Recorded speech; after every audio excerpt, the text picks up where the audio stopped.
कृपया करके चैनल को सब्सक्राइब जरूर करें। चलिए शुरू करते हैं। आयत शाम को अपने पति के लिए जूस बना रही थी, तभी उसकी छोटी बहन अदिति का फोन आया। आयत ने जल्दी से फोन रिसीव किया और कहा, मैं अभी तुझे ही याद कर रही थी। तुझे आम का जूस पसंद है ना, इसलिए जब भी बनाती हूँ हमेशा तेरी याद आ जाती है।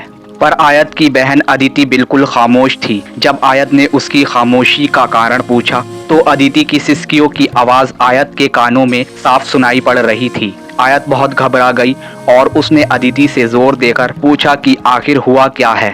तब अदिति ने डरते डरते बताना शुरू किया कि अभी मेरे मोबाइल पर किसी अनजान व्यक्ति का फोन आया था और वह मुझे कह रहा था कि वह मुझे जानता है और उसके पास मेरी कुछ फोटोज हैं और अगर मैंने उसकी बातें और शर्त नहीं मानी तो वह उन फोटोज को इंटरनेट पर डाल देगा। तब आयत ने अदिति से कहा, अदिति ऐसे ही कोई गलत नंबर होगा, कोई सिरफिरा ऐसे ही तेरे मजे ले रहा होगा, तू डर मत, कुछ नहीं होगा ऐसा वैसा।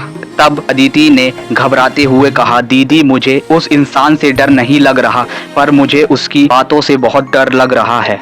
ये कहकर अदिति रोने लगी। तभी आयत ने कहा, तो बताना उस इंसान ने क्या कहा है तुझे। तब अदिति बोली, उसने मुझे कहा है कि अगर वह मेरी फोटो इंटरनेट पर नहीं डाले तो मुझे उसकी सारी मांगे पूरी करनी होंगी। उसने कहा है कि आज रात वह मेरे घर पर आएगा। और इतना कहते ही अदिति जोर जोर से रोने लगी और रोते रोते बोली, दीदी मुझे उसकी बातें सुनकर घिन आ रही है। ऐसा लग रहा है जैसे उसने मेरे साथ कुछ गलत कर दिया हो। अगर अभी वह मेरे सामने आ जाए तो मैं उसे इसी वक्त जान से मार दूंगी। इतना कहकर अदिति चीखने लगी।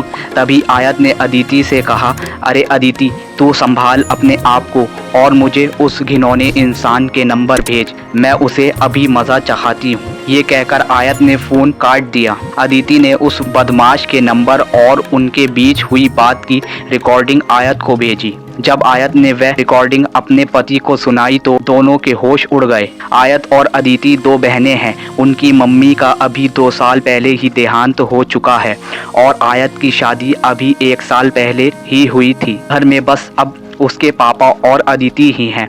अब मोबाइल पर ऐसी धमकी भरी अश्लील बातें कोई भी बेटी अपने पिता को आसानी से नहीं बता सकती, इसलिए अदिति ने सारी बातें अपनी दीदी आयत को बताई। अगले दिन ही आयत और उसका पति पुलिस स्टेशन पर जाकर उस इंसान के खिलाफ पुलिस कंप्लेंट करवा आए। बाद में जब पुलिस ने छानबीन की तो पता लगा वह लड़का अदिति के मोहल्ले का ही निकला जो मानसिक गंदगी से पीड़ित था। उसकी सोच और उसके विचार हर एक लड़की के प्रति घिनौनी नजरें रखते थे। उसे पता था कि अदिति की मम्मी का देहांत हो चुका है और वह दिन भर घर पर अकेली रहती है और वह इसका फायदा उठा सकता है। और वह लड़का अपनी बुरी नजरों और घटिया बातों से अदिति की आत्मा के साथ खिलवाड़ कर रहा था।